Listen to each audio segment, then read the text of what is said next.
எல்லாருக்கும் வணக்கம். நல்ல படங்களில் பாகமாகணும், அதுதான் எங்களோட.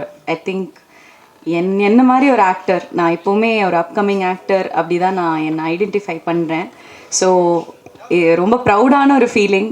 எல்லோரும் சொன்ன மாதிரி நாங்கள் ஒரு ஃப்ளோவில் பண்ணிட்டோம். கஷ்டம் இருந்தது, சேலஞ்சஸ் இருந்தது, ஆனால் நாங்கள் என்ஜாய் பண்ணிட்டோம், முடிச்சிட்டோம். எக்ஸைட்டடாக இருந்தோம் இந்த படம் ரிலீஸ் ஆகுறதுக்கு. ஆகஸ்ட் 2 எங்கள் படம் ரிலீஸ் ஆகுது.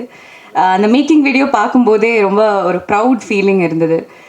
சில டைம் யோசிப்போம், இந்த ப்ரொஃபஷன் இல்லை அந்த ஒரு என்ன சொல்கிறது, அந்த ஹசில், அந்த டெய்லி அந்த ஒரு இதில் போகும்போது நம்ம சில டைம் மறப்போம். ஆனால் இப்படி இருக்கிற மூமெண்ட்ஸில் தான் நம்ம அது நமக்கே ஒரு reminder that why we are doing what we are doing. இது ஒரு ட்ரூ பேஷனாக ஒரு லிவிங் எக்ஸாம்பிளாக காட்டினதே சிம்புதேவன் சார் தான். Thank you for this opportunity. இங்கே இருக்கிற எனக்கு தெரிஞ்சு எல்லாருமே அவர் கூட ஒர்க் பண்ணியிருக்காரு இல்லை, ஆனால் என்னை செலக்ட் பண்ணுறதுக்கு நான் ரொம்ப ஆனர்டாக இருக்கேன். இந்த ஒரு லக்ஷ்மின்னு சொல்லிட்டு ஒரு சமத்தான ஒரு க்யூட்டான ஒரு கேரக்டர் என்கிட்ட கொடுத்தாரு.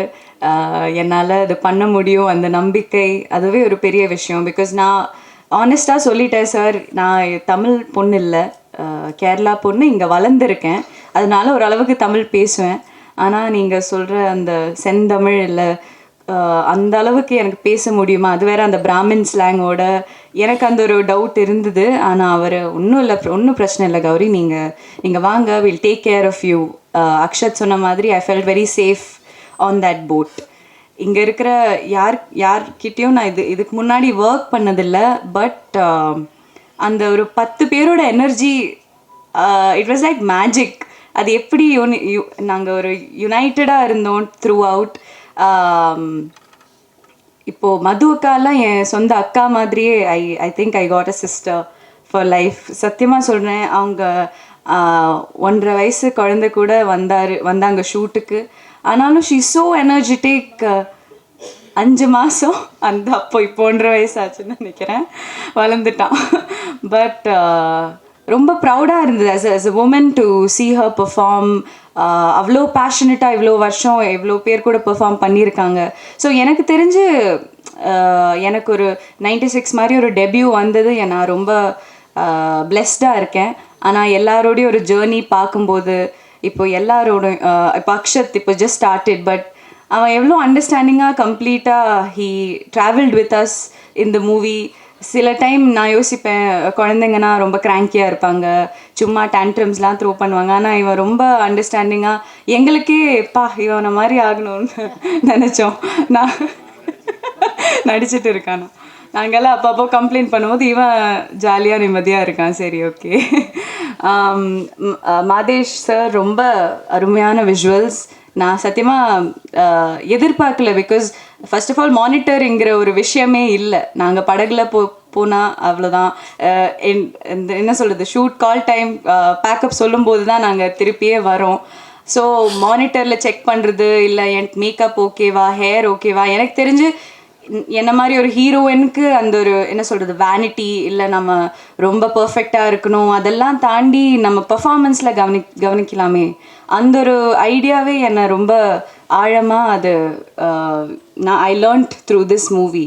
So I am very very proud that ஒரு ஹீரோயின்னு சொல்லும்போது அவங்களோட லுக்ஸ் மட்டும் இல்லை, அவங்களோட பர்ஃபார்மன்ஸில் மெயினாக ஃபோக்கஸ் பண்ணாலே நம்ம ரொம்ப தூரம் போயிடலான்னு எனக்கு ஒரு கருதல் வந்தது. So thank you for that realization mister Simbudevan sir. நான் இப்போது இந்த ப்ரொடக்ஷனில் இது 2nd movie. Mali and Manvi என்னை நம்பி இன்னொரு வாட்டி கதாநாயகியாக கூப்பிட்டுருக்காங்க. அடியே கூட எனக்கு தெரிஞ்சு லாஸ்ட் இயர் ஆகஸ்டில் தான் வந்தது. So I am happy to be associated with them again. எப்போவுமே it's a very enjoyable experience. Prem sir is a lovely person. அவர் கூட இன்னும் இந்த இண்டஸ்ட்ரிக்கே ஒரு நல்ல ப்ரொடியூசராக வரணும்னு I really wish from the bottom of my heart. So thank you. Ghibran sir இதுலேயும் நான் ஒரு பாட்டு பாடுற ஒரு கேரக்டர் தான். So his music has been really good. நான் இல்லைனாலே ஐம் அ ஃபேன். ஆனால் அந்த ஒரு ஃபோக்லோர் கானா பாட்டு கலந்த ஒரு என்ன சொல்கிறது கச்சேரின்னு சொல்லலாம். நான் பண்ண பாட்டு நான் ரொம்ப என்ஜாய் பண்ணி தான் அதை நடித்தேன். இல்லை யூஸ்வலாகவே எனக்கு பாடுற மாதிரி நடிக்கிறது ரொம்ப பிடிக்கும். என் பிகினிங்கே அப்படி தான் இருந்தது. So this was really fun.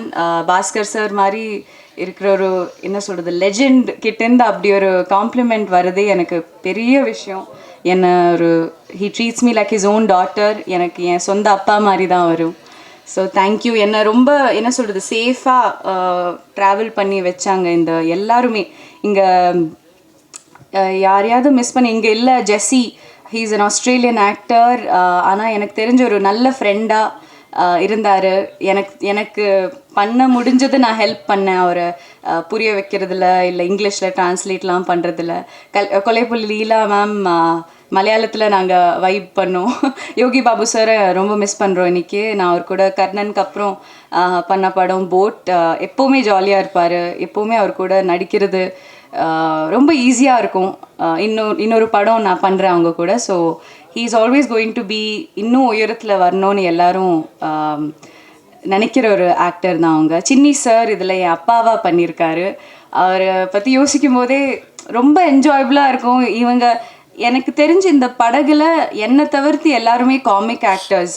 அதனால எனக்கு எப்போவுமே அவங்க இம்ப்ரவைஸ் பண்ணுவாங்க. அந்த மொமெண்ட்டில் என்ன பண்ணுவாங்க அந்த ஒரு மேஜிக்கில் எனக்கு I feel like I'm not a very humorous. எனக்கு அப்படிலாம் டப்புன்னு வராது.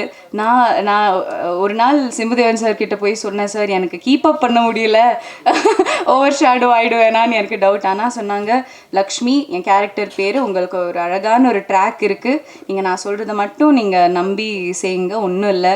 ஆனால் எனக்கு ஒரு பெரிய இன்டர்வியூலலாம் நான் இப்போ இன்றைக்கி சொன்னேன் தட் இந்த படகுல இருக்கிறது எனக்கு ஒரு ஒர்க் ஷாப் மாதிரி தான். டெய்லி ஒன்று நாங்கள் கற்றுக்கிட்டோம். அண்ட் என்ன மாதிரி இல்லை அக்ஷத் மாதிரி இருக்கிற ஆக்டர்ஸ்க்கு இது ஒரு லேர்னிங் தான். எல்லாம் இப்போது இந்த படத்தில் அது டெலிவர் ஆயிடுச்சான்னு எனக்கு தெரியல. ஆனால் கண்டிப்பாக இந்த லேர்னிங் நான் எப்போவுமே என் கூடிய கேரி பண்ணுவேன். And this has been a great experience.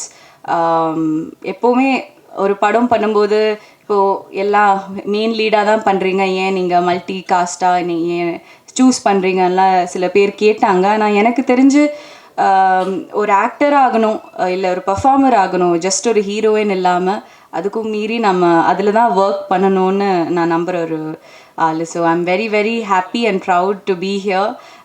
அவ்வளோ கஷ்டப்பட்டு நாங்கள் பண்ண படம், கஷ்டத்தை விட எனக்கு தெரிஞ்ச விஷுவலாக தியேட்ரிக்கலாக செம்ம எக்ஸ்பீரியன்ஸாக இருக்க போகுது. அது கண்டிப்பாக நம்ம பார்த்தாலே அது அந்த ஃபீல் வரும். இப்போது நம்ம அதுக்கு பிஹைண்ட் த சீன் என்ன நடக்குது அது எங்களோடது. ஆனால் தியேட்ரிக்கலாக நீங்கள் பார்க்கும்போது கண்டிப்பாக என்ஜாய் பண்ணுவீங்கன்னு ஒரு நம்பிக்கை இருக்குது. எல்லா ஃபுல் டீம் நாங்கள் ரொம்ப கான்ஃபிடெண்ட்டாக இருக்கோம்.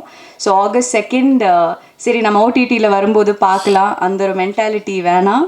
அது இல்லாமல் நீங்கள் தியேட்டர் வந்து சப்போர்ட் பண்ணுங்கள். இப்படி இருக்கிற படங்களுக்கு உங்கள் சப்போர்ட் தேவை. Because this is a theatrical film. அந்த மியூசிக்காக இருக்கட்டும், விஷுவலாக இருக்கட்டும், அந்த கலர்ஸ் எல்லாமே கடல் அவ்வளோ அழகு.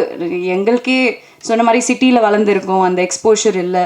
ஆனால் அங்கே போகும்போது தான் இவ்வளோ அழகு நம்மளை சுற்றியே இருக்கேன்னு ஒரு ரிமைண்டர் தான். ஸோ கண்டிப்பாக நீங்கள் தியேட்டரில் போய் என்ஜாய் பண்ணுங்கள். அப்புறம் உங்களோட விஷஸ் அண்ட் ஃபீட்பேக் கண்டிப்பாக எங்ககிட்ட சொல்லுங்கள். Thank you so much.